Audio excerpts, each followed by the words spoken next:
What's up, you guys? Oh man, have you guys ever like analyzed your thoughts and like some of the things that you think about and be like, oh my gosh, like why do I think about like such horrible things? Like, why are my thoughts so bad?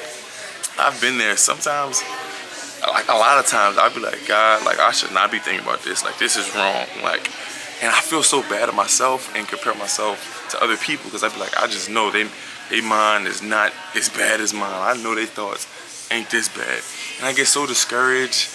And early on, like in my walk when I first got saved, I used to get so discouraged where I want to quit and like want to stop my walk altogether. And like that happens to a lot of people.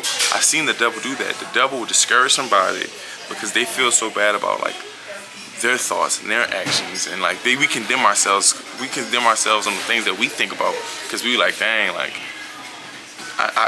I won't be like them. Like I know they're not as bad as me, and we get discouraged on like how our thought pattern is. In the last video, I was talking about setting our mind on good things and how that is a practice. But there are negative thoughts that come in our mind. And although we must take captive of those thoughts, it's so important to not get discouraged at the fact that we have those negative thoughts. In Colossians 3, it says that it's in our earthly nature. Right? So our earthly nature has these bad thoughts. Our earthly nature is envious. Our earthly nature is jealous, can be angry, can be fleshly, can be lustful, greedy. All these things, that's in our earthly nature. And we get discouraged because of our earthly nature. And I want to tell you guys, like, don't allow your earthly nature to discourage you, because all that is not like who you are. And you're redeemed of your earthly nature because you accepted God in your life. Don't be ashamed that don't get discouraged at the fact that you even have that earthly nature, because that's like we're humans. That's in our human nature. Like all of us are that way. Whether you're the most holiest person, they have an earthly nature, and whether you're the most sinful person, all of us have an earthly nature. It's just us embodying that earthly nature. It's us living in that earthly nature. And that's why God says that we must set our minds on above, and like we're honestly to like kill our flesh, kill our earthly nature. So we're supposed to put that thing to death so we can have God's spirit in us and not live in that earthly nature. But again, don't get discouraged of your earthly nature, because that's just, you're human. All of us are that way. All of us have earthly nature. The difference between your holiest person and your most sinful person is how much that person just chooses to live in that, right? Both of them have it. Both of them have an earthly nature. It's just this person makes a choice to put that thing to death constantly. I'm constantly denying my flesh. I'm constantly doing away with my earthliness. But both of them still have that same thing. So do not get discouraged at the fact that you have it, or think you're so much worse than anybody else, or think that nobody thinks the same things that you have, because no, that's not true. They're just making a conscious choice to do it. So don't be discouraged. Honestly, be encouraged to say, you know what? I can do this. Nothing's wrong with me. I just want to encourage you guys to kill your flesh, kill your earthly nature, and embody the spirit that God's given you.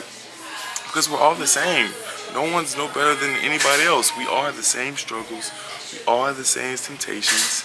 And I want to leave you with this.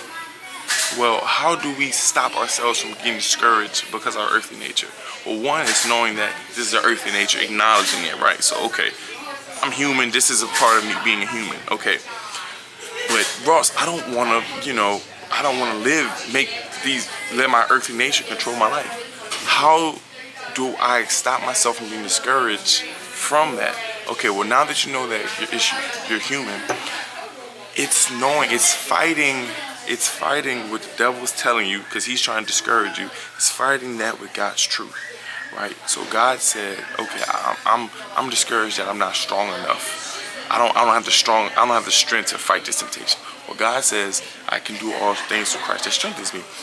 Well, the devil's telling me that like I'm not enough, or whatever. Well, God tells me I'm more than enough. So you have to speak God's truth. Allow God's truth to combat the enemy's lies that's trying to discourage you from your earthly nature. Because like I said, you're human. We have the same thoughts, right? We all have the same thoughts. It's just putting a practice. It takes practice and work in denying that earthly nature. But yeah, don't get discouraged about those feelings that you have, because if you sit in that, you're gonna condemn yourself, and the more you condemn yourself, it's gonna slowly try to, one, eat away at your confidence in trying to be a Christian, or in two, you're gonna just say, you know what, forget this whole thing, screw it, I'm done with this walk. I like the thought of it, but I just can't do it. And don't let the enemy get you to that point, because that's what he wants to do at the end of the day. Discourage you and get you to condemn yourself and thinking that you're worse off than everybody else. Because truth of the matter is, that's not the case. And you can do, like I said, God is on your side. And if God is forgiving, if God can forgive you, why shouldn't you forgive yourself for whatever you might be struggling with? So hope that helps, and I'm out, you guys.